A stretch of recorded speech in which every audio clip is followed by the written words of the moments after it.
rayonnement de soleil. Ton amour nous environne, mon Seigneur. C'est pourquoi nous espérons tous en toi. Gloire à son nom, mon Seigneur, notre roi. Notre roi, toi qui nous as sauvés. Sauvé soit nous, c'est pourquoi nous espérons tous en toi. Gloire à son nom, mon Seigneur, notre roi, soit qui nous a sauvés. Pour sauver, soit qui nous c'est pourquoi nous espérons tous en toi. Tu n'as rien caché à ton épouse. Les mystères de Dieu sont tous accomplis. Nous voyons les septièmes sous révélés. C'est pourquoi nous attendons le départ. Gloire à son nom, au Seigneur, dans nous sommes. Et gloire à son nom. Notre roi, soit qui nous a sauvés. Soit qui nous aime tant. C'est pourquoi nous espérons tous en toi. Gloire à son nom, au Seigneur. Soit qui nous a sauvés. Soit qui nous aime tant. C'est pourquoi nous espérons tous en toi. Cherche premièrement le royaume des cieux, tout le reste sera donné. Oh, cherche premièrement le royaume des cieux, tout le reste sera donné. Oh, cadeau, cadeau, cadeau, cadeau. Oh,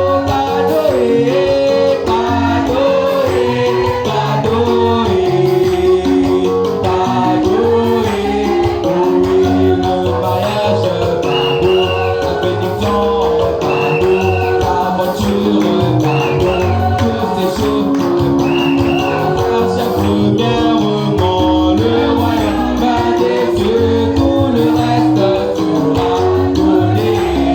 Oh, cadeau, cadeau, cadeau,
Merci,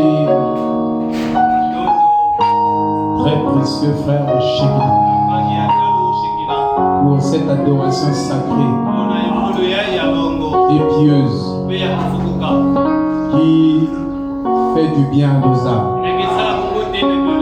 Que le Seigneur Jésus-Christ te bénisse encore richement. Acclamons le Seigneur.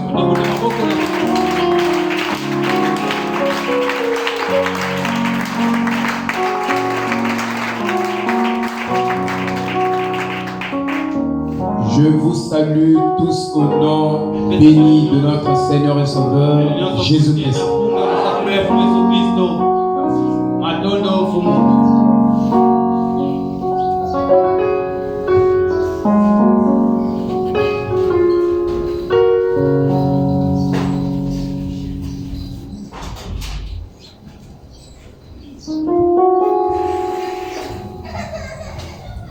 Reste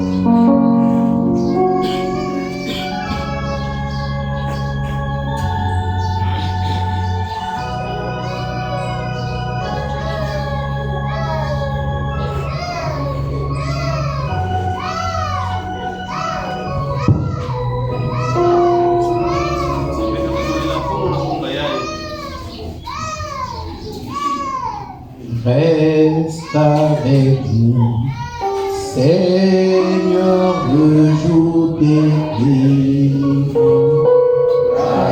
La nuit s'approche, nous menace tous. Nous implorons ta présence divine. Reste avec nous, Seigneur, reste avec nous. Seigneur, le jour des nuits, la nuit s'approche, nous menace tous. Nous implorons la présence divine. Reste avec nous, Seigneur, reste avec. En toi nos cœurs, en saluer le Maître. En toi notre âme a trouvé son époux. À ta lumière, reste sans renaître. Reste avec nous, Seigneur, reste avec. Dans le combat, si ta main nous délaisse, Satan vainqueur nous tient pas sous ses coups. Que ta puissance amène notre faiblesse. Reste avec nous, Seigneur, reste avec. Sous ton regard, la joie est sainte et bonne. Près de ton cœur, les pleurs même semblent doux. Sois que ta main nous frappe ou nous couronne. Reste avec nous, Seigneur, reste avec.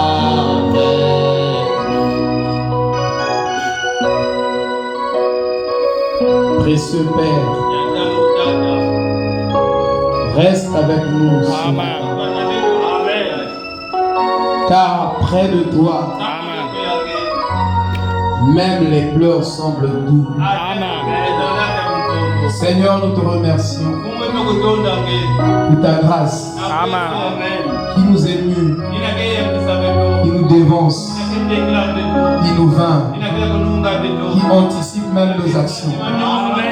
Oh, cette grâce qui est venue au travers de ta présence dans cette grande nuée, elle nous a dévancés dans la justification. Elle nous a dévancés dans la sainteté. Elle nous a dévancés, oh Dieu Tout-Puissant, dans la perfection. Elle nous a dévancés dans la paix. Elle nous a dévancés ce matin ici, Seigneur. Et avec anticipation, nous croyons, Seigneur, nous sommes excités comme les disciples que tu es présent au milieu de nous. Alors, Branham a dit, quand tu es présent au milieu des saints, tous nos besoins sont comblés.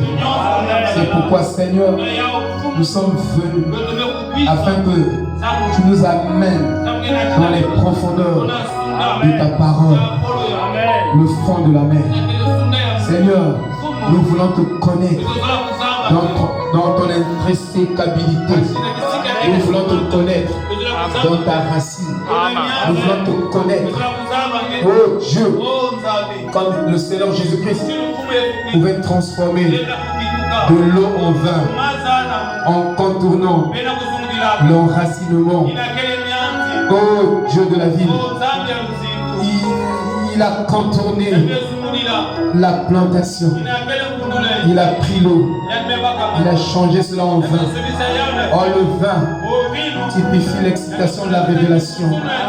Oh Dieu Tout-Puissant, puisses-tu déverser du vin dans nos âmes et que nous soyons excités par les profondeurs de ta gloire, les profondeurs de ton être, puissent s'exposer dans nos âmes, puissent s'ouvrir dans nos âmes.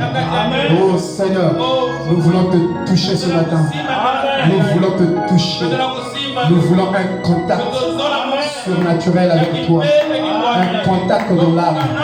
Nous voulons, oh Dieu, que cette colonne de feu pour nous immortaliser, pour nous emmener dans un état où le monde est vaincu, pour nous emmener dans un niveau spirituel où, Seigneur, le péché s'est détaché complètement de nous.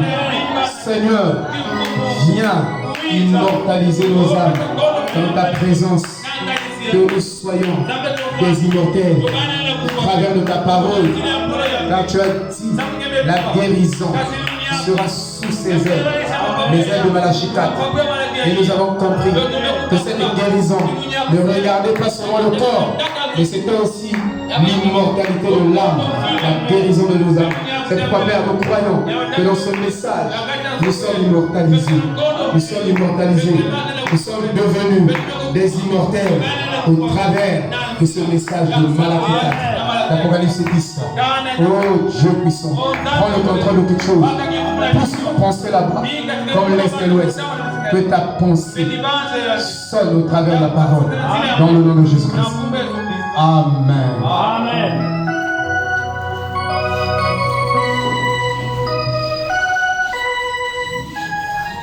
Romains chapitre 4. Romains 4.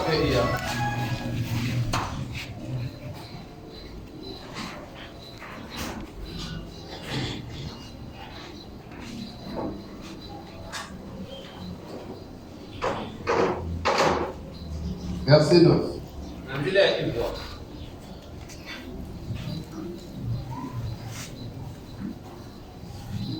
Ce bonheur n'est-il que pour les circoncis ou est-il également pour les incirconcis? Car nous disons que la foi fut imputée à justice à Abraham. Comment donc lui fut-elle imputée? Était-ce après ou avant sa circoncision? Il n'était pas encore circoncis. Il était incirconcis. Et il reçut le signe de la circoncision comme sceau de la justice qu'il avait obtenu par la foi qu'il était incirconcis, afin d'être le père de tous les incirconcis, de tous les païens qui croient, pour que la justice leur fut aussi imputée.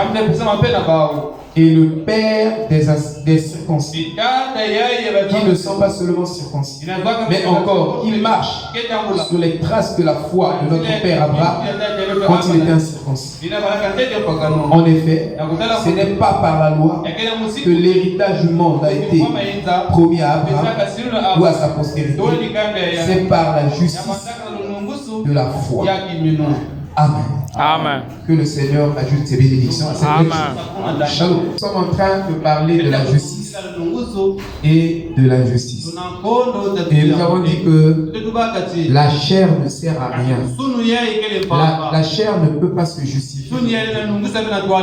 Quels que soient les efforts que la chair peut fournir, quelles que soient toutes les disciplines que vous pouvez donner à la chair n'atteindra jamais la perfection. Et vous écoutez dans Dans les sectes, ils vont vous parler de la sublimation de la chair, c'est-à-dire de la spiritualisation de la chair. Ils disent il faut amener la chair à un niveau de spiritualité. Eux, ils appellent ça la sublimation de la chair. Mais nous savons que vous ne pouvez pas sublimer la chair parce que Dieu a soumis toute chair dans la désobéissance afin que nulle chair ne se glorifie devant le Dieu Tout-Puissant. Alléluia. Mais vous verrez, vous allez dans les Maïkari, vous allez dans les temples hindous, bouddhistes, mahométans et tout ce monde-là, ce n'est que de la religion. C'est un paquet de religions qui donne les gens avec beaucoup de disciplines. Ils chargent les gens pour spiritualiser la chair. Il n'y a pas moyen de le faire. Quels que soient les efforts, les sacrifices qu'un homme peut faire pendant 1000 ans, il ne pourra jamais se perfectionner par ses propres capacités. Mais Christ est venu, il a payé le prix du rachat afin de nous emmener tous à la perfection. Donc il ne dépend ni de celui qui veut, ni de celui qui court, mais c'est de Dieu qui fait grâce. Donc, quels que soient les disciplines, quels que soient les efforts, nous avons montré dans les deux Babylone d'Islam, ils ont ce qu'on appelle la justification par des œuvres. Et malgré cela, ils peuvent faire des efforts, fournir des efforts pour se justifier par les œuvres. Nous avons dit, ils vont faire un bien égal à 1000 péchés. Donc quand tu fais un bien, alors tes 1000 péchés sont effacés. Mais nous savons que le prophète nous a dit que tous les jours, nous rétrogradons 1000 fois dans le jour. Tel que nous sommes là, nous planchons d'une manière ou d'une autre. Donc si tu ne pêches pas de ce côté-ci, tu vas pêcher de ce côté-là. Donc, il faut seulement la justice de Dieu. Sinon, personne ne sera qualifié pour aller ici. Quel que soit qui que tu sois. Et nous avons dit, depuis Adam jusqu'au Seigneur Jésus-Christ et jusqu'à même maintenant et jusqu'à ce que certaines générations viendront, aucune personne, même pas Branham, n'a vécu la parole à 100%. Il n'y a que le Seigneur Jésus-Christ qui a vécu notamment à la lettre chaque iota de cette Bible, de cette parole. Alléluia. Donc toi et moi, nous devons recevoir sa justice. Si nous ne recevons pas sa justice, ta justice ne tiendra jamais debout devant le tribunal de Dieu. Savez-vous que Moïse était devant le buisson? Et Moïse s'est justifié devant Dieu. Il ne voulait pas aller faire le travail du Seigneur. Et beaucoup de nombreux de nous, nous justifions, nous ne voulons pas faire le travail du Seigneur parce que nous pensons que cette justification tiendra debout devant le Seigneur. Et Frère Branham dit, Moïse devant le buisson a donné 1 million de raisons à Dieu pour ne pas aller au Égypte. Il a dit à Dieu, tu sais, moi, je ne parle pas bien. Je suis un bête. Il chante de raison. Il en a donné 1000 fois. Dieu est en train de le regarder. Et à chaque raison que Moïse a donné à Dieu, Dieu lui a donné une réponse qui lui a donné le vertige. Alléluia. Nous ne croyons pas à la justification. Mais nous croyons à la justification que Christ lui-même a acquise au bois du calvaire. Moi, je ne viens pas à l'église parce que. Moi, je ne viens pas parce que ça ne tiendra jamais. Alléluia. Donc, ce matin, nous voulons parler. Nous voulons tirer un petit thème. Et nous avons dit qu'il n'y a pas de justice sans la sainteté. Et il n'y a pas de justice sans paix. C'est ce que nous voulons aborder ce matin. Si réellement c'est la justice que Dieu nous a donnée, alors cette justice-là produira forcément la paix. Amen.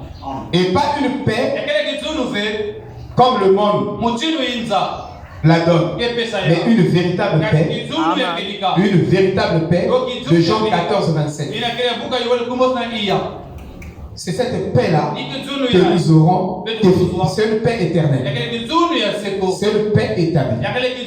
C'est une paix définitive. Mais cette paix-là ne vient que par la justification. Qui peut dire amen? Cette paix ne vient que par la justice de Dieu lui-même. Et quand lui, il te justifie, alors dans cette justification qu'il t'a donnée, il y a la paix éternelle. Et c'est là que tu peux savoir que la justice ou la justice que je vis, ce n'est pas la justice qui vient de moi-même, mais c'est une justice de Christ qu'il m'a donnée par grâce. Alléluia. Et vous verrez que si vous avez réellement cette justice de Dieu qui t'a donné, alors tu vas manifester une sainteté irréprochable. Je dis bien une sainteté irréprochable. Les gens vont fouiller dans ta vie. Ils ne vont pas trouver. Jésus a dit, qui condamnera les élus? C'est Dieu qui justifie. Donc, ce n'est pas à toi de te justifier devant les hommes. Aucun tribunal des hommes ne pourront plus jamais te justifier. On peut aller même au grand tribunal, le grand instance. Si c'est réellement Dieu t'a fait porter sa justice, ça tiendra debout devant tous les tribunaux. Parce que Dieu passait d'abord par le trône blanc, par le véritable tribunal, le véritable trône de jugement de Dieu. Et Dieu t'a qualifié de juste par la foi. Il t'a justifié. Et aucun tribunal du monde ne peut plus jamais te condamner. Savez-vous que William Aaron Branham a été justifié par Dieu depuis le ciel et sur la terre? Les gens ont cherché de tous les moyens à l'accuser. Ils ne pouvaient pas trouver des tâches parce que là où il voulait aller, Dieu a déjà justifié. Vous voyez, c'est pourquoi nous ne recherchons pas la justification des hommes. Les hommes, nous les aimons, nous les respectons, mais nous avons qu'un seul qui nous justifie, c'est le Seigneur Jésus-Christ. Même une église ne peut pas vous justifier. Même un pasteur ne peut pas vous justifier. Dites amen à cela. Donc ce matin, nous allons voir la justice de Dieu en rapport avec la sainteté. La justice de Dieu en rapport avec la paix. Parce que sans cette justice, vous ne vivrez jamais la paix. Vous serez toujours troublés. Amen. Nous voulons vivre la paix. La paix qui vient de Jésus-Christ. Oh, 57.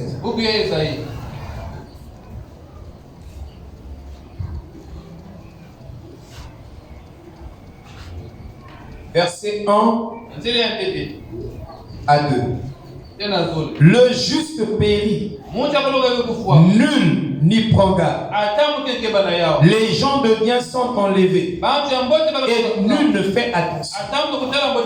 Ah oui, aujourd'hui, ce sont les gens de bien qui meurent beaucoup en nombre. Les méchants sont là.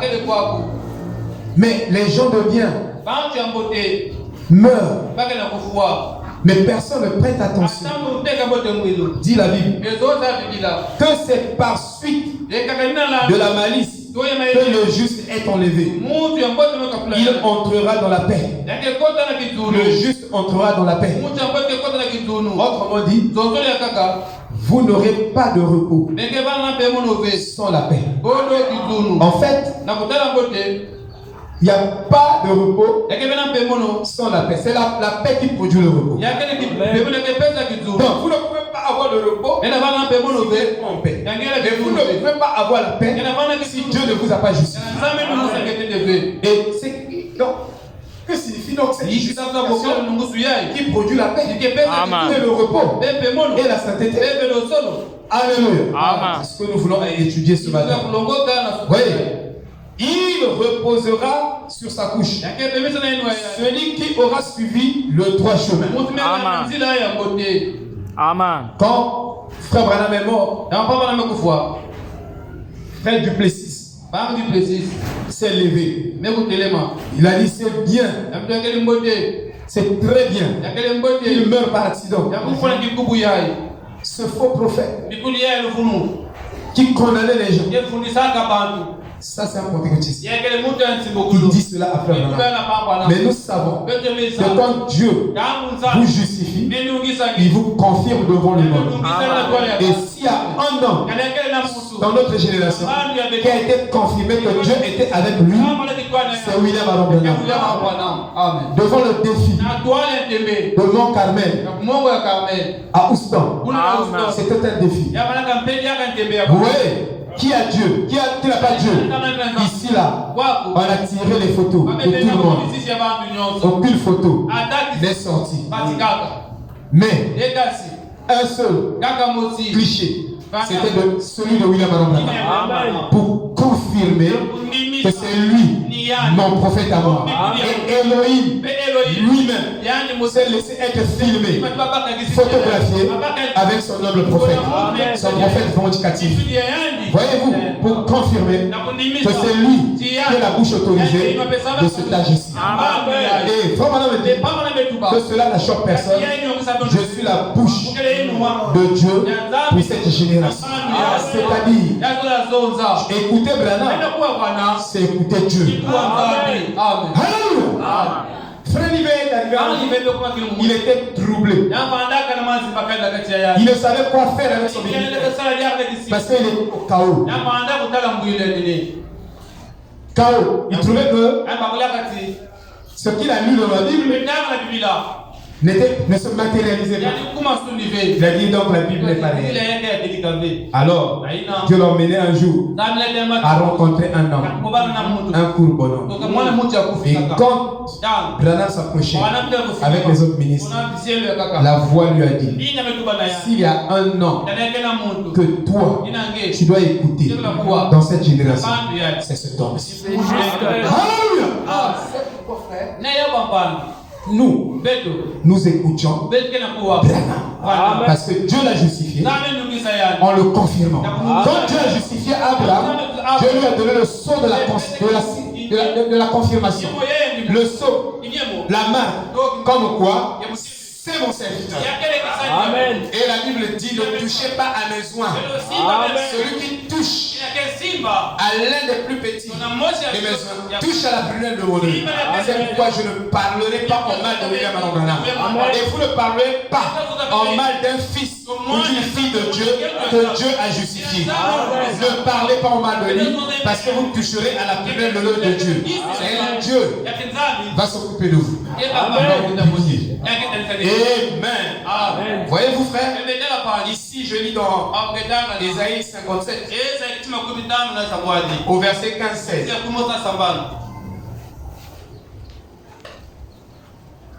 Il dit: car ainsi parle le Très-Haut, dont la demeure est éternelle et dont le nom est saint. J'habite dans les lieux élevés et dans la sainteté. Dans les lieux élevés. Et Dieu habite dans une terre inaccessible. Personne ne peut accéder à Dieu. C'est pourquoi Jésus a dit: personne ne peut accéder à Dieu. Mais le Fils qui était au sein de Dieu, au sein de la lumière, c'est lui qui l'a révélé aux hommes. Vous voyez? Il dit: mais je suis avec l'homme contrit et humilié. Je dis, il est avec l'homme contrit, qui a le cœur brisé, qui se sent faible et qui s'humilie. Parce que tu ne peux pas s'humilier si tu te sens fort. Il faut que tu sentes que tu es faible afin de s'humilier. Et Frère me dit: notre faiblesse parfaite, c'est notre force parfaite. Quand nous sommes humbles, c'est là où Dieu peut se glorifier dans nos vies. Alléluia. Quand nous nous sentons faibles, quand nous nous sentons incapables, c'est là où Dieu peut trouver raison dans notre vie d'agir. Que Dieu soit loué. Voyez-vous? Mais je suis un homme contrite et humilié, afin de ranimer les esprits humiliés, afin de ranimer les cœurs contrits. Je ne veux pas contester à toujours, ni garder une colère éternelle, ni garder une éternelle colère. Dieu a une colère éternelle et il ne veut pas garder sa colère. Il n'a pas seulement une colère, Dieu a une colère brûlante. C'est pourquoi ce monde sera brûlé. Après que Malachie 4 ait proclamé son message, alors la colère brûlante de Dieu va enflammer le monde, va détruire le monde. Donc, en dehors de sa colère éternelle, il a aussi une colère brûlante. Cette colère vient pour brûler toute racine qui a été plantée, que Dieu n'a pas planté, que l'homme a planté, que lui n'a pas planté. Tout ce que l'homme a planté, que Dieu n'a pas planté, sera brûlé par sa colère brûlante. Il viendra déraciner ça. Jean-Baptiste le dit. Alléluia. Il dit, quand devant moi tombent en défaillance les esprits, les âmes que j'ai faites, dit la Bible, le prophète Isaïe. Donc, ici, nous voulons regarder comment la sainteté de Dieu produit la justice. Et comment la justice de Dieu produit la paix. Donc, il y a un schéma. La sainteté de Dieu produit la justice. Et la justice de Dieu produit la paix. Alléluia. Amen. Je vous ai dit que c'est un sujet très profond qu'on peut aborder de plusieurs manières. Dans l'adoption spirituelle, au paragraphe 5, madame, je suis si heureux qu'il y ait une issue de secours. Savez-vous que l'injustice ou la première injustice a été commise au ciel? Ah oui. L'histoire de la justice et de l'injustice ne commence pas sur la terre, et ça commence que pour le ciel. C'est Lucifer, qui était un ange de lumière, qui était parfait dans ses voies, jusqu'à ce que l'iniquité a été trouvée dans son cœur. C'était pas sur la terre. Et en ce moment-là, Dieu l'a chassé depuis le ciel. Quand on parle de l'injustice, on parle de la méchanceté, on parle de l'iniquité. Inique. Donc un méchant. Tout comme Caïn était inique. Amen. Voyez, mais il était religieux. Malgré qu'il était religieux, il n'avait pas la révélation. Mais quand vous venez ici, ce que vous devez chercher, c'est la révélation de Jésus-Christ. Que Jésus-Christ se révèle personnellement à toi. Pas la révélation du pasteur. Le pasteur a sa révélation. Mais tu dois avoir ta propre révélation de ton Seigneur et de ton Sauveur. Parce que la révélation du pasteur ne te sauve pas si cette même révélation ne vous a pas été donnée. Amen. Et la révélation du pasteur et la révélation que Dieu vous a donnée, quand Dieu vous donne sa révélation, alors il écrit le message, la parole dans votre subconscient. De telle sorte que quand le pasteur prêche ici par révélation, et toi qui as reçu la révélation que Dieu t'a donnée pour ce message, alors tu es d'accord avec ce qui est prêché. Alléluia. En ce moment-là, Frère Branham me dit, la profondeur appelle la profondeur. Parce que la profondeur qui est dans le pasteur par la révélation que Dieu lui a donnée, parce que Frère Branham a reçu la révélation de Jésus-Christ qui nous a prêché. Mais ce n'est pas tout. Quand tu viens, tu dois rechercher par le Saint-Esprit cette même révélation. Si tu t'arrêtes seulement, moi j'ai écouté la bande, donc je suis sauvé, je vais au ciel. Faux. Tu dois chercher cette révélation. Une fois que tu as la même révélation que le prophète, que les Éphésiens 4, en ce moment-là, tu peux être enseigné. Tu peux être enseigné et grandir dans cette révélation. Amen. Alors, Frère Madame dit, je suis aussi si heureux que nous n'ayons pas à rester ici pour toujours. Amen. Vous aussi, n'est-ce pas? que ferions-nous si on devait vivre dans cette maison de pestiférés pour toujours? Je suis si heureux qu'il y ait une porte ouverte. Et c'est tout ce qu'est la terre. C'est juste une maison de pestiférés. Dès que vous pensez que vous allez bien, alors voici venir une autre chose. Viens ici. Voilà venir autre chose. Mais je suis si heureux qu'il y ait une voie de sortie. Si heureux que le Seigneur Jésus soit venu et effrayé pour nous une voie de sortie. Frère, je suis si heureux. Vous devez être heureux parce que vivre.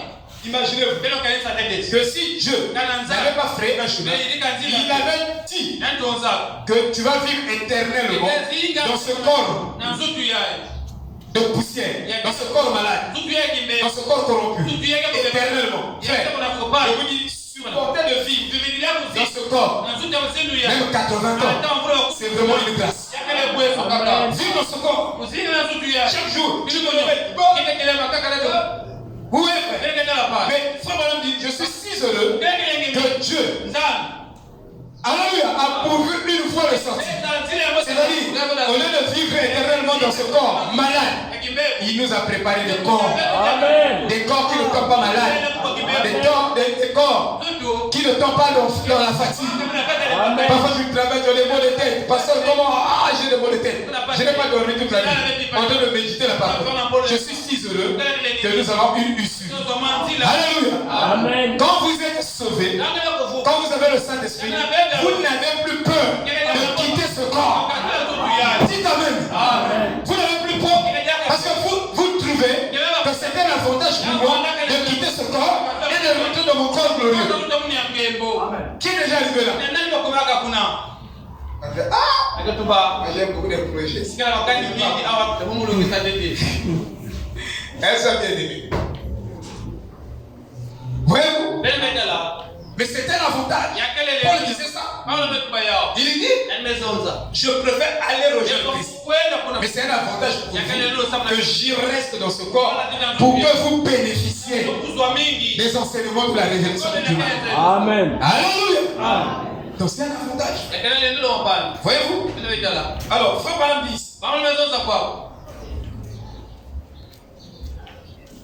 ils disent,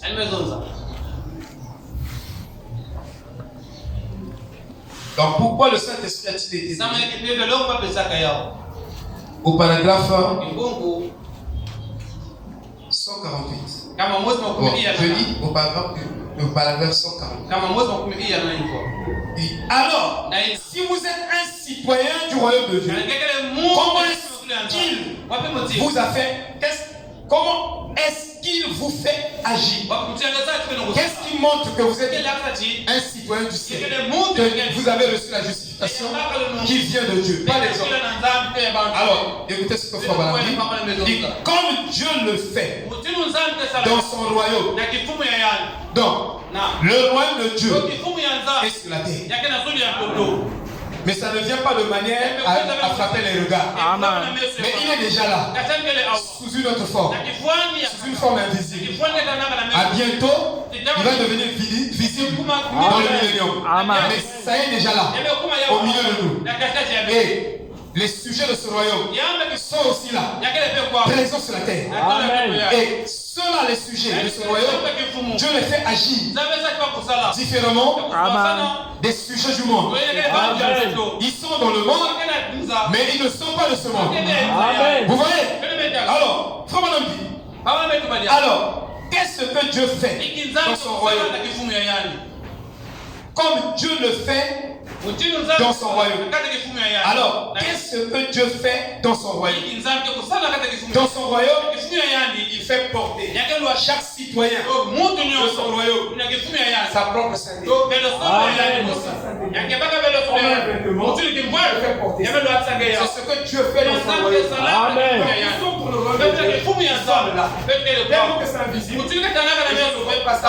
Et nous sommes sujets de ce royaume. Nous sommes les sujets de ce royaume. Il nous fait porter sa sainteté. Ensuite, il nous fait porter sa justice. Ensuite, il nous fait porter des pensées pures. Quand tu es citoyen du royaume de Dieu, il te fait porter des pensées pures. C'est-à-dire, quand tu regardes ton frère, tu ne penses que le bien de lui. Mais quand tu regardes un frère, tu commences à avoir des mauvaises pensées. C'est que quelque part, tu n'es pas encore complètement restauré. Parce que dans ce royaume, Dieu restaure ses enfants, leur ramène dans les attributs de sa divinité qu'ils avaient dans ses reins, comme les préexistants dans les reins de Dieu avant la fondation du monde. Amen. Ils ont des pensées pures et un esprit pur.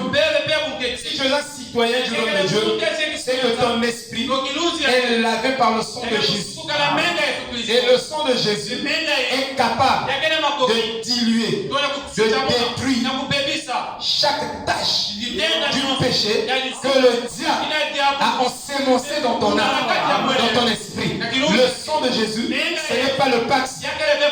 Les Pax là que nous lavons, qui sont les détergents là, qui sont même incapables d'enlever certaines tâches.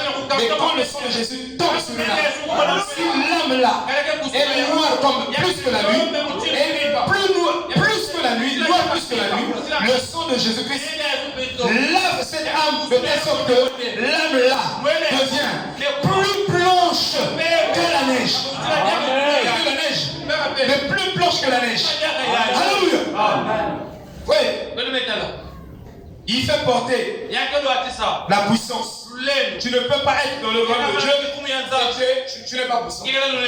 Amen. Non. Je te donne la puissance. La puissance dans la prière.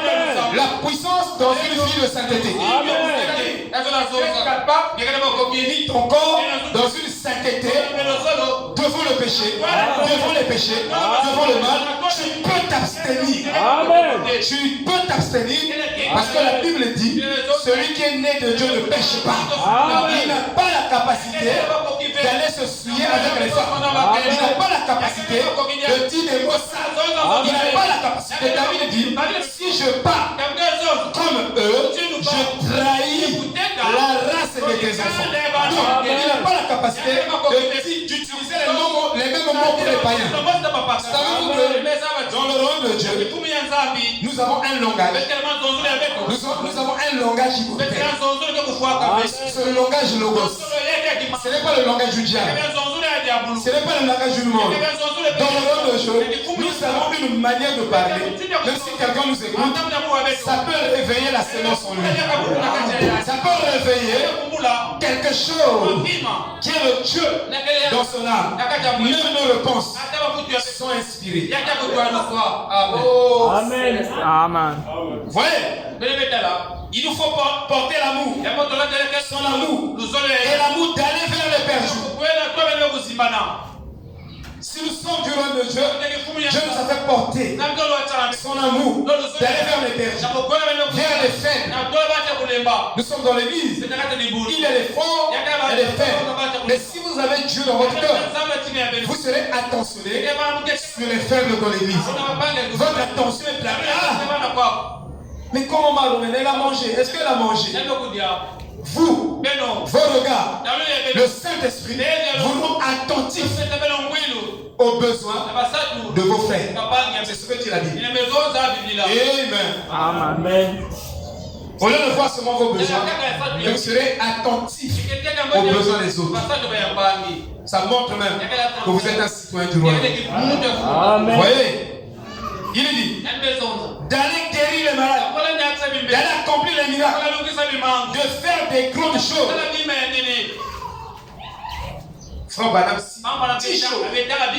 Or, le chiffre 10, nous avons dit que représente la fin d'un cycle. Donc, c'est ça qui montre que vous êtes un citoyen du royaume des cieux. Vous voyez?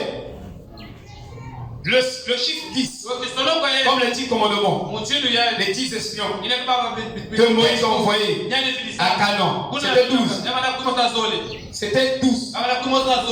Il a envoyé les espions. Vous êtes combien? Ils étaient au nombre de 10. Ils étaient 10 espions. Moïse a envoyé les 10. C'était 10 espions. 12 espions. Voilà.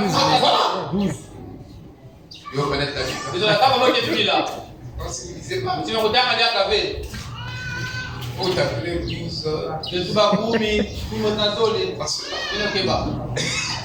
Que le Seigneur vous bénisse. Amen. Non, il faut lire la Bible. C'était 12 espions. C'est Josué et Caleb qui ne se sont. Qui s'embrouillaient ou s'affaiblit devant les géants, les fils d'Anak. Ils pesaient. Mais la longueur, c'était plus de 3 mètres et demi. Leur roi avait une longueur de 4 mètres et demi. Les fils d'Anak. Donc ça veut dire qu'il faut chercher un lit en fer. Et quand on le mettait dans le lit en fer, quand il montait dessus, le lit en fer, c'est bousillé. J'ai des mesures ici de ce roi du fils d'Anak. Mais Josué et Caleb étaient comme David. Ils ont vu les fils d'Anak. Frère, dans cette parole, dans la marche, il y a des choses difficiles. Amen. Mais tu dois avoir l'onction de David. Il y a des choses, tu vas reculer. Tu dis, ah, je ne peux pas. Je ne peux pas. Je ne peux pas avancer même dans le pas. Mais Dieu a dit, la promesse est pour vous et pour vos enfants. Il a dit ça sous serment avec Abraham. Si Dieu nous a donné la promesse sous serment par notre père Abraham, alors la promesse est pour nous. Josué et Caleb ont dit, même s'ils sont géants, touchant même le ciel, comme Dieu a dit que le pays est pour nous, on va s'emparer du pays. Frère, les années passent. Maman Yves, Maman Crémiche, les années passent. Ne regardez pas. La foi ne regarde pas aux années. Amen. Même si les années se multiplient, laisse que ma foi grandisse encore plus. Alléluia. Parce qu'Abraham ne s'était pas affaibli. Plus les années passaient, plus Sarah vieillissait. Abraham croyait au mystère de la transmutation. Amen. Il croyait que Dieu est capable de le rajeunir. Amen. Je peux prendre un être humain vieilli, dépravé. Dieu, c'est lui qui est le créateur. Il peut recréer. Frère me dit, avant que Sarah le conçoive, Dieu l'a fait rajeunir. L'a fait rajeunir. Elle est redevenue très jeune. Et Dieu est capable de faire cette translation. Il dit avant que l'épouse ne parte dans l'enlèvement, Dieu fera rajeunir l'épouse. C'est-à-dire, il y aura le renouvellement des pensées, de telle sorte que vous ne penserez plus les pensées du péché. Vous ne penserez plus les pensées de la chair. Frère Branham me dit, à un certain moment, ce qui était dans la pensée de Jésus se trouve dans ma pensée. Dans l'ensevelissement, il dit, ce qui se trouvait dans la pensée de Jésus se trouve dans ma pensée. Il dit dans ma pensée. Et à un certain moment, si 10 personnes au même moment ont la même pensée, ont la pensée de Christ, ils vont provoquer l'enlèvement sur terre. Vous voyez? Dieu est capable de faire toutes ces choses. Donc, nous sommes en train de regarder ici que la justice marche avec la sainteté. Si tu dis que tu es justifié par Dieu et tu marches en dehors de la sainteté, ça prouve que tu n'as jamais reçu la justification de Dieu. Parce que comment tu es justifié et tu marches encore dans la saleté. Vous allez voir l'exemple de Josué. Josué, Dieu l'avait justifié. Et il faisait le service de Dieu avec les habits sales. Alors qu'est-ce que Dieu a fait? Dieu a dit non. il est justifié, mais il ne peut plus porter des habits sales. Je dis déchirer ses habits, habillez-le d'une nouvelle robe. Amen. Alors quand Dieu vous justifie, automatiquement, je dois enlever la saleté en vous. Amen. Parce que Dieu n'est pas ça. Amen. Dieu est saint. Amen. Alléluia. Donc la preuve, si je dis que tu es justifié et tu marches dans la saleté, tu marches dans le péché, tu manges de commérage, tu marches dans les choses qui ne sont pas dignes du christianisme, sache que tu as encore le temps de fouiller Dieu et de chercher la vraie justice. Amen. Amen. Amen. Voyez-vous? Voyez-vous? Amen. Donc la sainteté est le premier attribut d'un citoyen du ciel. Amen. Si tu es un citoyen du ciel, tu es justifié dans ce royaume. Alors, tu dois marcher dans la sainteté. Tu dois préserver ta langue. Oui, monsieur. Alors, selon Frère Branham, quand vous recevez le baptême du Saint-Esprit, vous recevez un esprit de sainteté. Alors, si tu ne marches pas dans la sainteté, c'est que tu n'as pas encore reçu l'esprit. Et vous allez remarquer aussi, nous sommes en train de parler de la sainteté en rapport avec la justice. La justice en rapport avec la paix. Mais il n'y a pas aussi de justice sans vérité. Amen. Non, c'est pas. Quand vous avez été justifié, alors, quand vous parlez un langage de vérité. C'est-à-dire, vous ne parlez pas un langage sur 10 choses que tu parles tous les jours. Il y a 3 mensonges, 4 mensonges. Non. Vous avez remarqué que cet esprit de sainteté ou de vérité ou de justice va t'emmener à dire la vérité. Amen. Au prix même de ta vie. Frère Branham dit, celui qui est né de nouveau n'a pas peur de confesser ses torts Amen. et ses erreurs. C'est même le signe de la nouvelle naissance. Amen.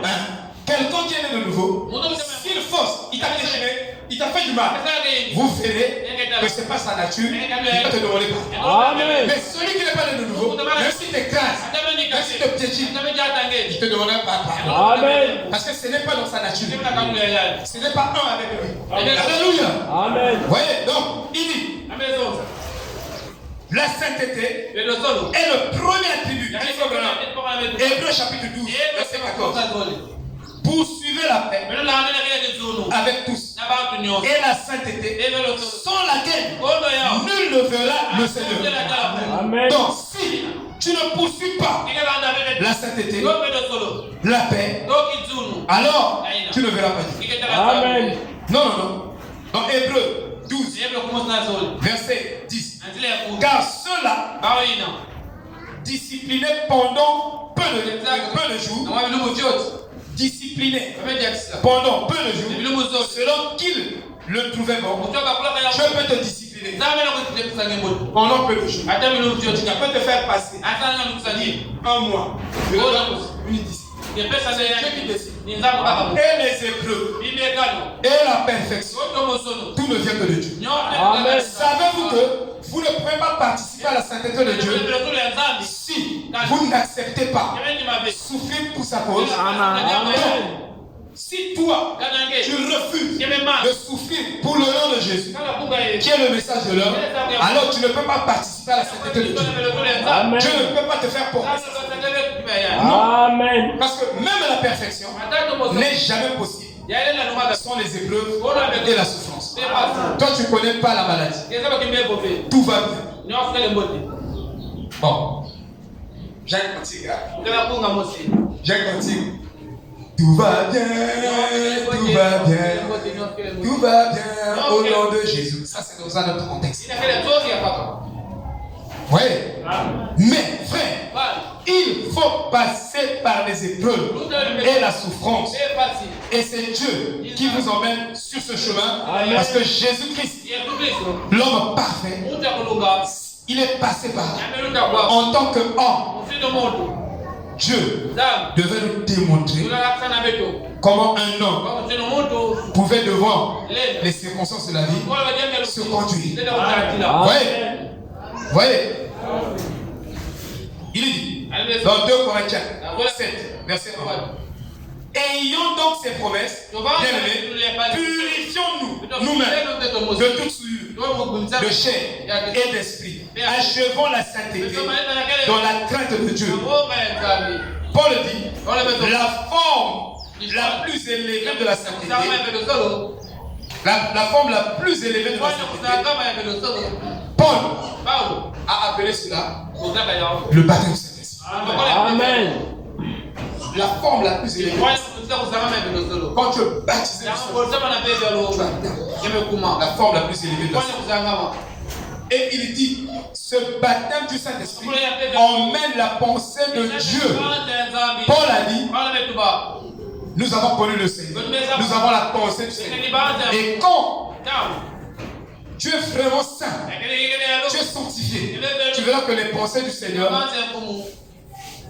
sont ta nourriture. Amen. Jésus a dit, ma nourriture, c'est de faire la volonté de mon Père. Amen. Donc, faire la volonté de Dieu, pour toi, c'est une nourriture. Vivre la parole, c'est une nourriture. Prier, c'est une nourriture. Aller à l'église, c'est une nourriture. Communier avec Dieu, c'est une nourriture. Alléluia. Amen. Oh, que Dieu soit loué.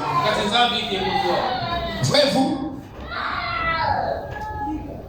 Luc chapitre 1, verset 5. En sainteté, Luc chapitre 1, verset 75. En sainteté et en justice devant Dieu tous les jours. Donc, servir Dieu, nous devons le servir en toute justice. Parce que celui qui est né de Dieu, celui qui est juste, pratique la justice. Mais si tu es juste, tu pratiques la justice, c'est que tu n'es pas juste. Qui peut dire amen? Amen. Voyez. Donc, nous devons servir Dieu dans toute sainteté. Et tu ne peux pas être saint si tu ne peux pas séparer le bien et le mal. Amen. Tu ne peux pas séparer la justice et l'injustice. Non, tu ne seras pas saint. Voyez. Ésaïe 64 6. Et tous, nous sommes devenus comme une chose impure. Et toute nos justices, nous avons dit que la justice signifie juste sagesse. Toutes nos pensées, que nous pensons. Parce que si tu as la vraie justice, tous les jours de ta vie, tu vas commencer à nier tes propres pensées et apprendre les pensées de Dieu. Parce que seule la pensée de Dieu est juste. Mais tes pensées ne sont pas justes. Tu peux penser des pensées, mais ce ne sont pas des pensées justes. Mais la pensée de Dieu seule est juste. En nous perdant notre temps toute la journée, en train de penser, mais nos pensées ne sont pas justes. Amen. Nos pensées, ce n'est pas la justice, sagesse. Amen. Ne nous sommes même pas de la sagesse. Amen. Amen. C'est pourquoi le vieux Bosco pouvait dire, vous devez douter de vos doutes. Amen. Il y a des pensées de doute. Il y a des pensées de doute au sujet de la parole. Mais la parole est vraie. Amen. Amen. Même si tu ne peux pas vivre là, crois seulement là. Amen. Même si tu ne peux pas vivre, crois ça. Accepte ça. Amen. Savez-vous que quand vous acceptez vous montrez là à Dieu que vous êtes prêts à faire ça. Amen. Amen. Pas fort. En ce moment-là, Dieu dit bon, je lui donne le baptême. Amen. Donc le grand problème, c'est d'accepter la parole. Alléluia. Amen. Un homme ne peut pas vivre cette parole s'il n'accepte pas d'abord cette parole. Amen. Parce que la Bible dit, le Saint-Esprit agit dans un cœur qui croit. Amen. Bon, mais toi tu ne crois pas. Crois d'abord que tu as tort. Ne donne pas les raisons comme Moïse. Moïse a donné 1 million de raisons. Toi tu n'as même pas la capacité de produire 20 raisons devant Dieu. Ou 10 raisons. Lui il a produit, il a produit 1 million de raisons. Mais il avait tort. Bon, on ne peut même pas produire 10 raisons devant le Seigneur. Accepte seulement. Si l'armistice Si seulement la paix, dis Seigneur, tu as gagné. Alléluia. Ta parole est la vérité. Même si je n'arrive pas à appliquer ça, mais c'est vrai, c'est la vérité. Amen. Dieu a toujours raison, frère. Savez-vous que cette Bible a une grande longueur d'avance sur nous. Amen. C'est-à-dire, avant que tu penses, Dieu a déjà pensé.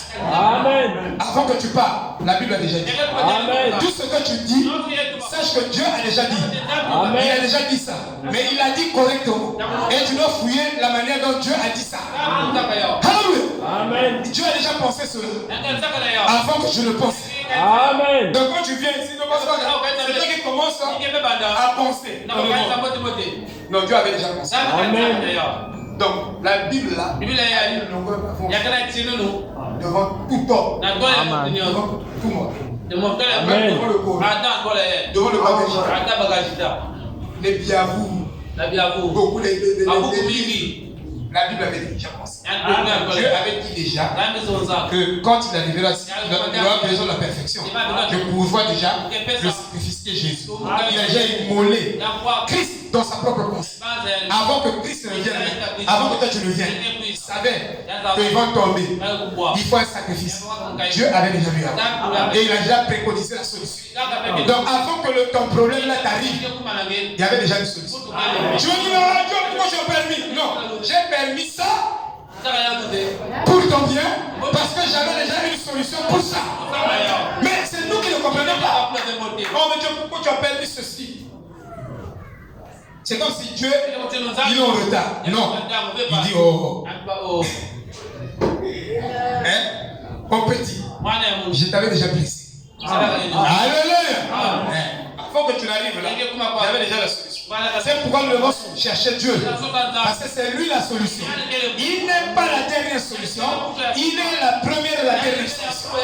Donc la première solution que je cherche, c'est Dieu d'abord. Frère Branham me dit. Amen. Frère Branham me dit. Son enfant est tombé malade. Alors?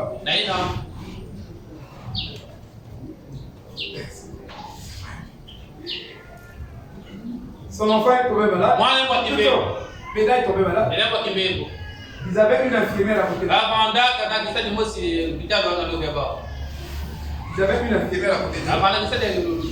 il dit, Péda dit que, on va aller voir cette infirmière. Maman était. Frère Madame dit non, on ne veut pas. C'est notre ami. Mais Jésus ne nous demande pas de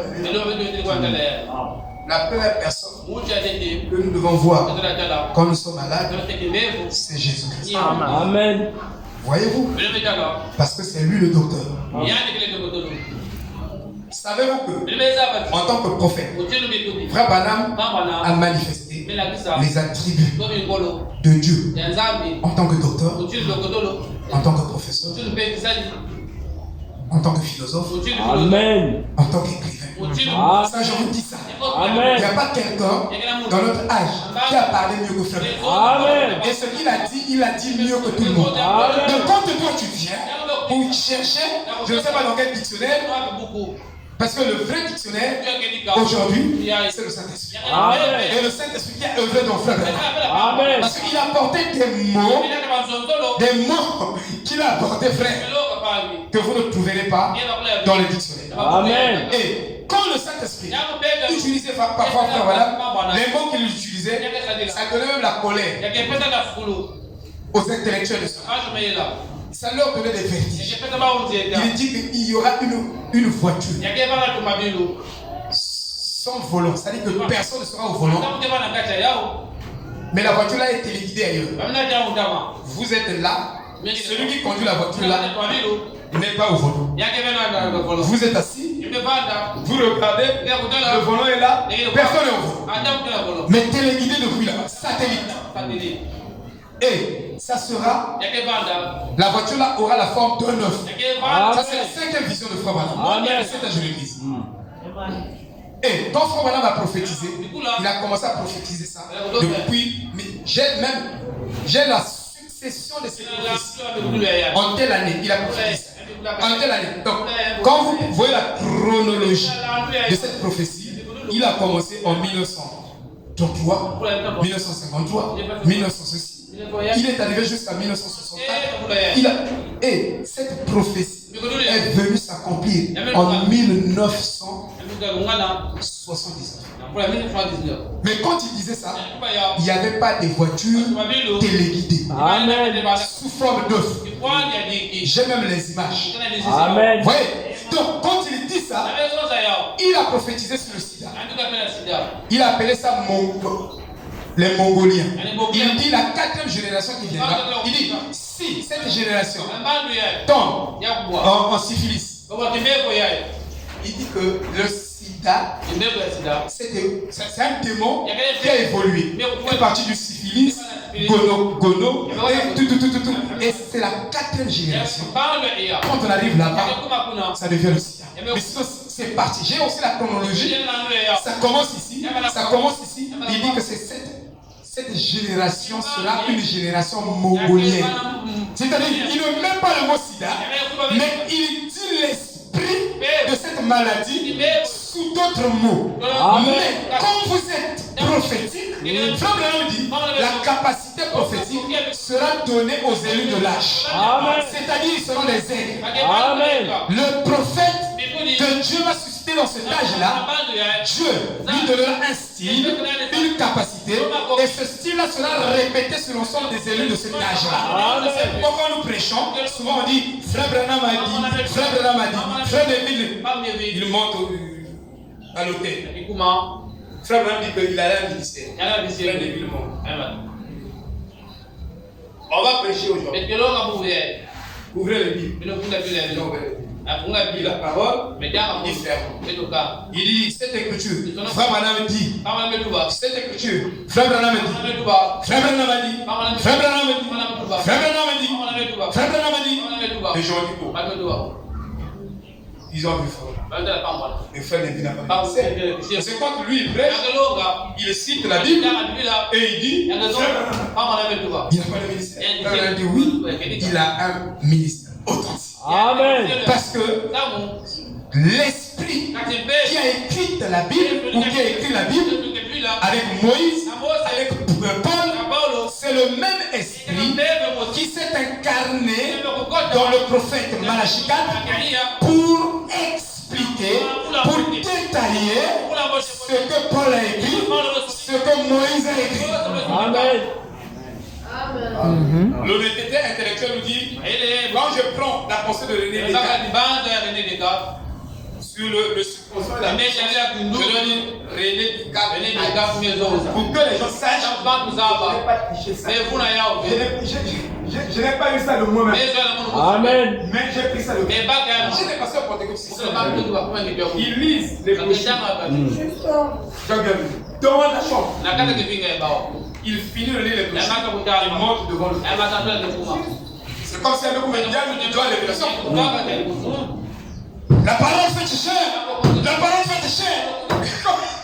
Comment ça témoigne? C'est honnête. Amen. Dieu bénit l'honnêteté. Amen. Dieu bénit la sincérité. Amen. Ne viens pas montrer que tu es plus spirituel ici. C'est comme si c'est toi le messager de l'âge. Mais avant que tu le dises, Branham l'a d'abord dit. Amen. Et avant que tu le dises, Paul l'a d'abord dit. Amen. Hein? Et savez-vous que William Branham est un double de Paul? Ah oui. Parce que Paul dit, ce que nous avons, ce n'est que le passé. Amen. Mais quand la perfection, le parfait viendra, nous serons connus tels que nous avons été connus. C'est aujourd'hui que la vraie identité des fils de Dieu doit se manifester. Amen. Amen. Paul, un gros enseignant, j'ai prêché comme Paul. Je ne suis jamais comparé à lui. Amen. Mais Dieu m'a dit, c'est toi le vrai. Amen. C'est pourquoi moi, je suis fier de ce. Amen. Je vous dis, je suis fier de ce message. Amen. Seul ce message est la justification. Amen. Voyez frère. Oh Seigneur, que Dieu nous aide. Amen. Voyez, Romains chapitre 6. Verset 19. Maintenant, livrez vos membres comme esclaves à la justice. Amen. Pour arriver à la sainteté. Donc, je dois livrer à la justice afin que j'atteigne, alléluia, la sainteté de Dieu. Oh, frère, vous ne pouvez pas atteindre la sainteté ou la justice de Dieu par vous-même. Amen. Ça, je vais développer. Mais je vais expliquer quelque chose. Voyez, mon frère, si vous lisez dans Hébreu, non, vous avez lu Genèse chapitre 14. Genèse 14. Les gens disent, je suis juste. Bon, mais tu es juste par rapport à quoi? Parce que, pour commencer, tu n'es pas l'auteur de la justice. Amen. Donc, tu ne peux pas te justifier. Impossible. Celui qui te justifie, il est l'auteur de la justice. Amen. Il n'y a que l'auteur de la justice qui peut justifier chacun. Amen. Mais aucune église ne peut te justifier. Aucun pasteur ne peut te justifier. Dites Amen. Je vais vous écouter. Moi, je Amen. vois avec moi-même. Paul dit, nous ne nous prêchons pas nous-mêmes. Mais c'est le Seigneur que nous prêchons. Amen. Oh, Amen. frère. Genèse 14, verset 18 à 20. Écoutez. Melchisedec, roi de Salem, fit apporter du pain et du vin. Il était sacrificateur du Très-Haut. Il bénit Abraham et dit, béni soit Abraham par le Dieu Très-Haut, maître du ciel et de la terre. Il dit, béni soit le Dieu Très-Haut qui a livré tes ennemis entre tes mains. Et Abraham lui donna la dîme tout. Le roi de Sodome et Melchisedec, roi de Salem, fit apporter. Salem signifie shalom. Amen. Il dit roi de paix et sacrificateur du Très-Haut. Si vous lisez ce que Abraham ou Moïse parle de Melchisedec ici, il est dit que Melchisedec, c'est un roi. Il parle d'une personne mystérieuse, une personne sacrée, une personne qu'on ne voit même presque pas. Et dans la Bible, on n'a pas parlé de lui beaucoup de fois. Il n'y a que lui, Moïse, qui a parlé de Melchisedec. Paul aussi a parlé de Melchisedec. Et frère Branham vient de prêcher Melchisedec. Qui est ce Melchisedec? Suivez bien. Moïse a parlé de Melchisedec. Paul aussi.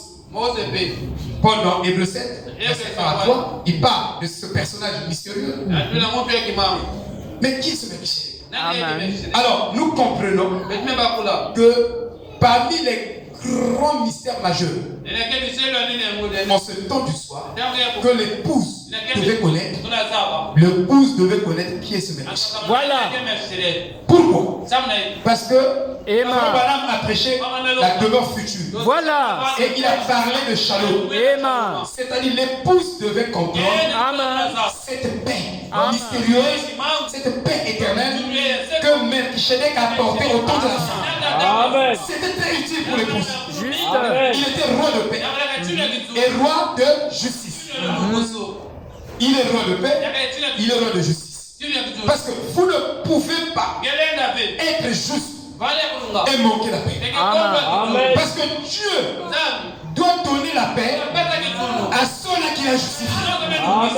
Si Dieu t'a justifié, il doit te donner la paix intérieure. Amen. Et cette paix ne dépend pas des commodités et des circonstances de la vie. Amen. Tu peux paix dans être cher, mais intérieurement tu es en paix. Amen. Alléluia. Amen. Tu peux pas aller au boulot, mais intérieurement tu es en paix. Vous voyez? Amen. Parce que la paix que Dieu te donne, ce n'est pas l'ONU qui te donne ça. Même la STM ne peut pas te donner la paix. La STM, Société des Nations, l'ONU, l'Organisation mondiale de quoi? Hein? OMS, Organisation mondiale. Même ça va moi. Pas cette formation. Parce que vous êtes justifié. Mais ne soyez pas aussi désilés. C'est-à-dire que vous êtes là pour vous informer de rien.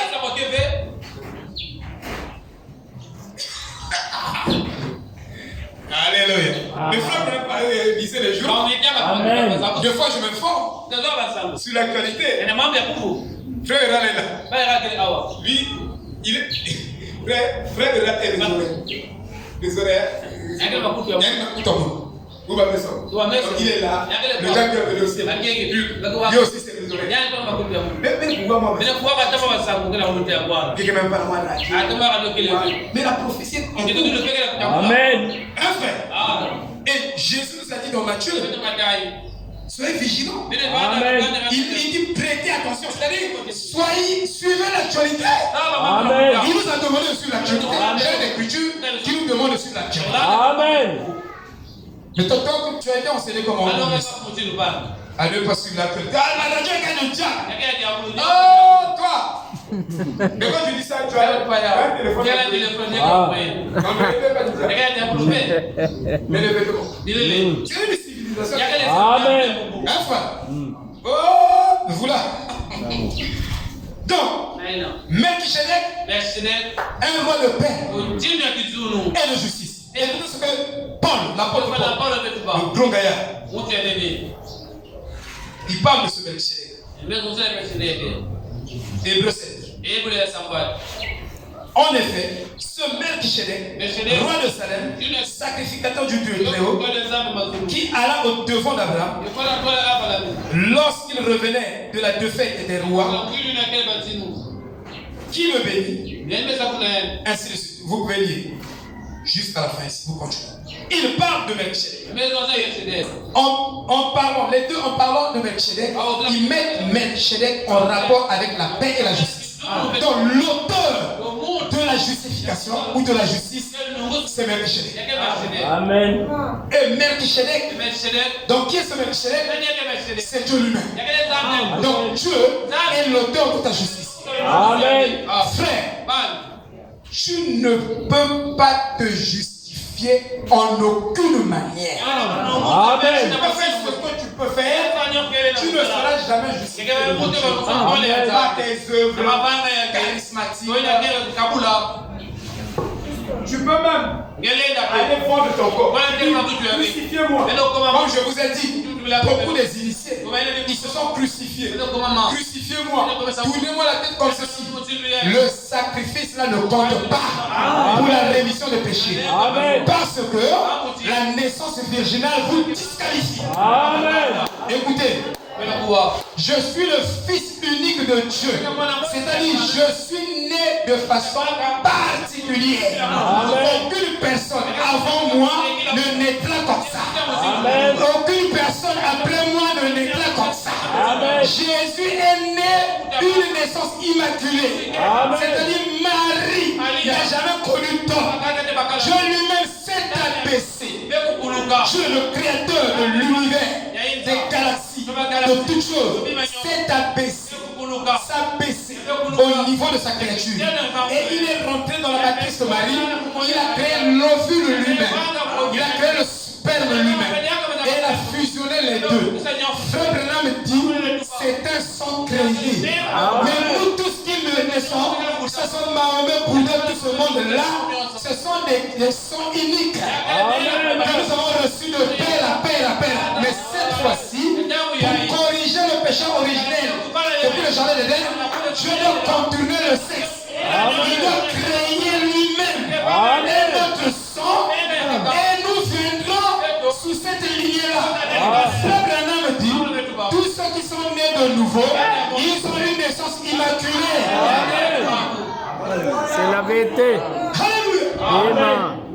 C'est correct. Vous voyez, frère? C'est pourquoi Michael Albano, le chanteur, ça ne peut pas marcher. Vraiment. Dieu regarde du haut des cieux, regarde la terre, tout homme est foutu. Tout le monde est pécheur. Il n'y a pas un qui fait le juste. Vous voyez? Donc, ce Melchisedec est un roi de paix. et de justice. Et en Dieu, il y a une provision de la justice. En Dieu, il y a une provision. Si tu manques la paix dans une situation, demande la paix avec Jésus. Il est le roi de paix. Alléluia. Et quand il donne sa paix produit la consolation. Il est non pas seulement le roi de paix, mais il est aussi le roi de consolation. Automatiquement, quand il te donne la paix, il te donne la consolation. Vous voyez, frère? C'est terrible. Nous avons un Dieu terrible. Oui. Et en lui, il y a une provision de la justice. Melchisedec, c'est un nom spécial. C'est un nom spécial que Moïse a fait. Moïse a vu ce temps. Paul a vu ce temps. L'homme a vu ce temps. Et ils disent que cet homme-là, c'est celui-là qui donne la paix et la justice. Oui. Et il déclare la paix à ceux qui sont justes. Amen. Oh là là. Et comment les justes peuvent obtenir cette paix? Il n'y a qu'un seul moyen d'être juste. C'est quand Dieu te déclare juste. Amen. Donc si Dieu ne te déclare pas juste, tout ce que tu fais, tu n'es pas juste. Donc il n'y a qu'un seul moyen d'être juste. Quand Dieu lui-même le créateur, il vient, il te déclare juste. Mais si le monde te déclare juste, mais si Dieu dit non, donc tu es juste. Amen.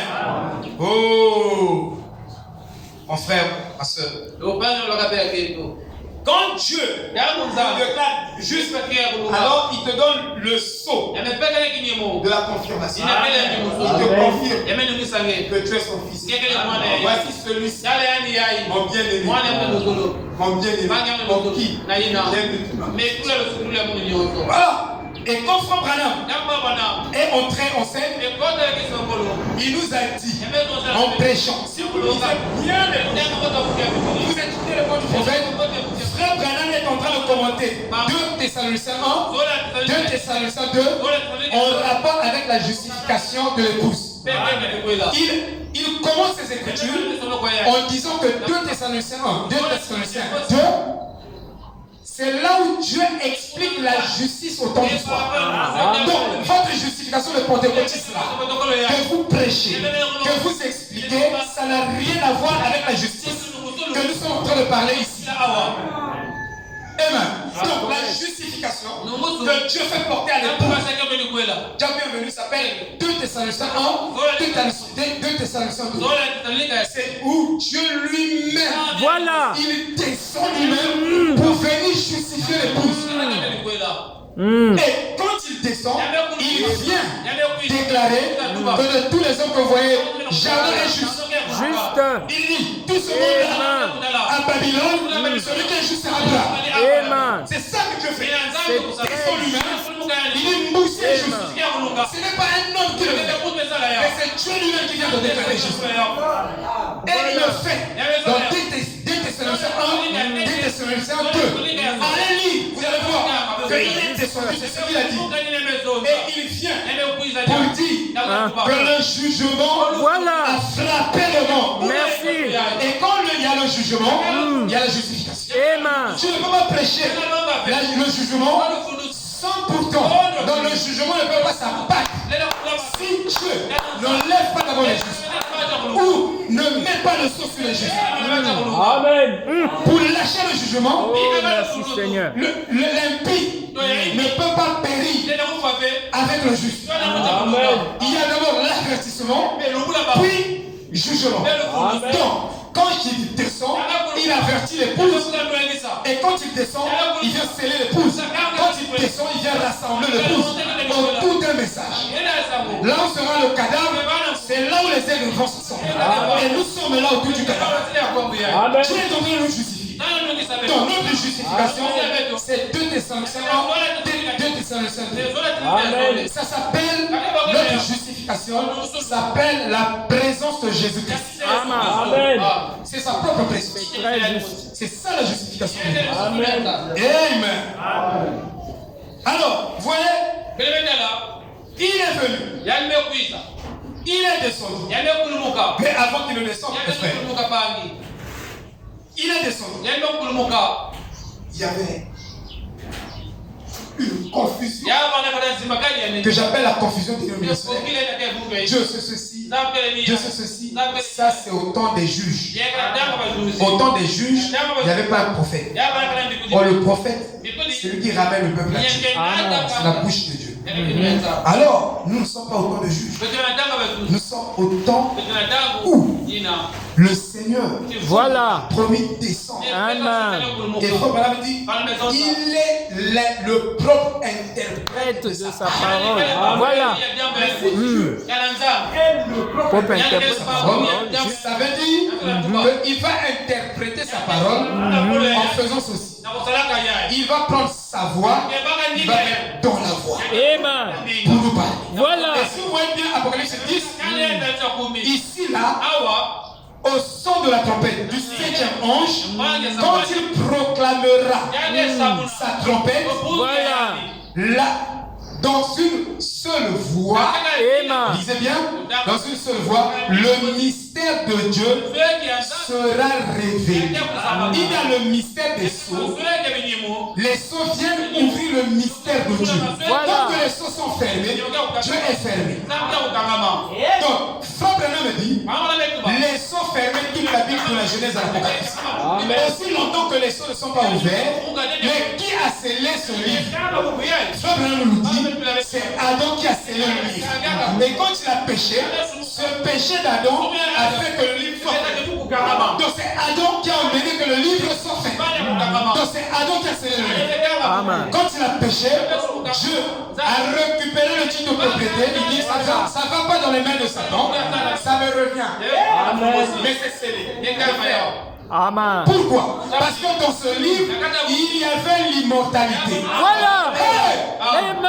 Adam donc a contourné Alléluia. Il fallait Oh, attendre merci la Seigneur. trompette du 7e ange.